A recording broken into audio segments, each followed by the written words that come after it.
हार की जीत। नमस्कार दोस्तों, मेरे चैनल अद्भुत कन्या ज्ञान में आप सभी का स्वागत है। दोस्तों, आज की कहानी का शीर्ष बेहद ही भावुक और प्रेरणादायक है। यह एक जानवर के प्रति इंसान की सच्ची प्रेम कहानी है। तो दोस्तों, आइए शुरू करते हैं। माँ को अपने बेटे, साहूकार को अपने देनदार और किसान को अपने लहलहाते खेत देखकर जो आनंद आता है, वही आनंद बाबा भारती को अपना घोड़ा देखकर आता था।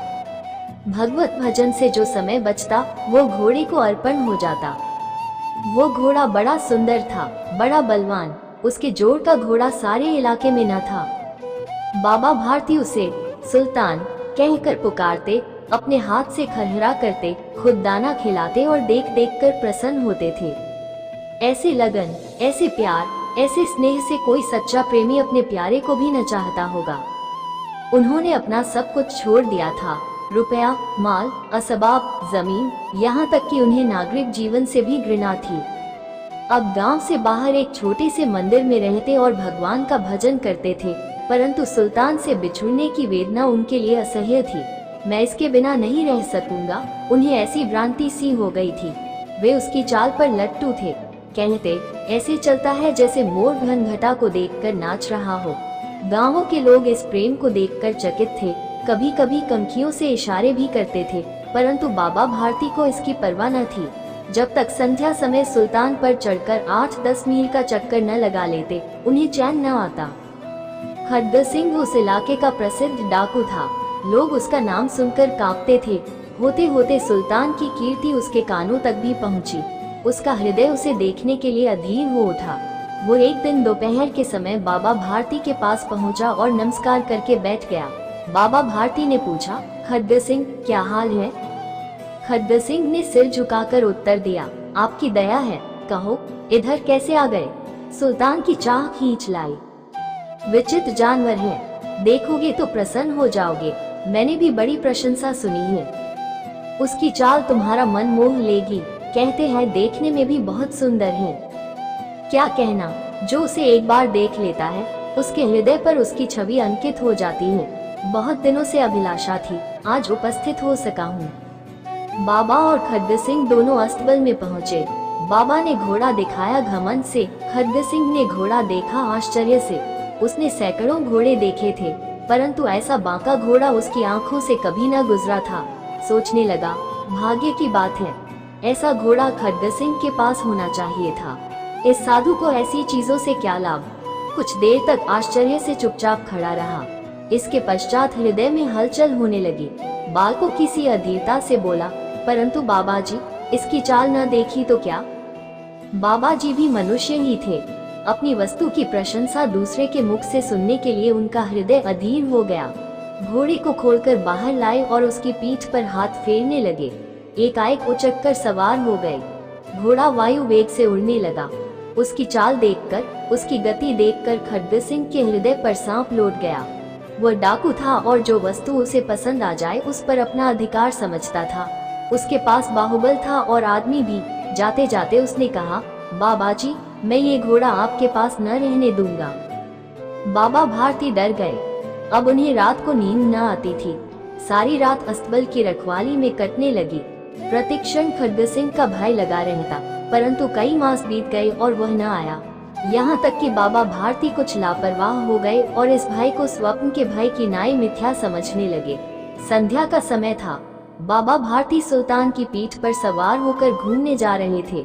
इस समय उनकी आंखों में चमक थी, मुख पर प्रसन्नता।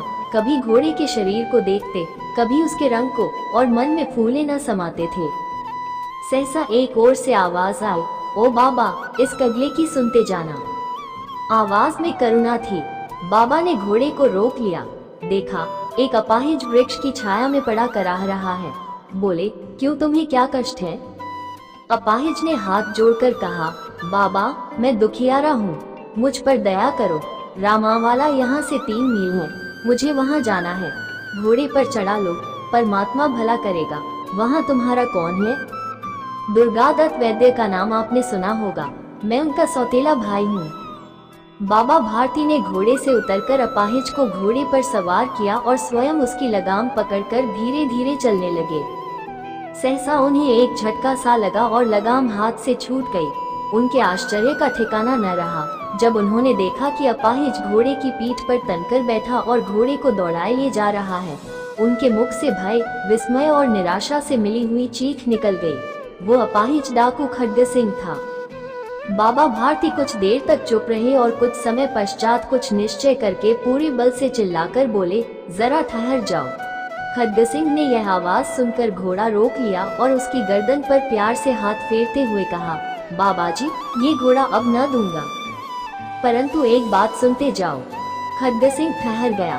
बाबा भारती ने निकट जाकर उसकी ओर ऐसी आंखों से देखा जैसे बकरा कसाई की ओर देखता है और कहा, ये घोड़ा तुम्हारा हो चुका है, मैं तुमसे इसे वापस करने के लिए न कहूँगा, परंतु खड्ग सिंह, केवल एक प्रार्थना करता हूँ, इसे अस्वीकार न करना, नहीं तो मेरा दिल टूट जाएगा। बाबा जी, आज्ञा कीजिए, मैं आपका दास हूँ, केवल ये घोड़ा न दूंगा।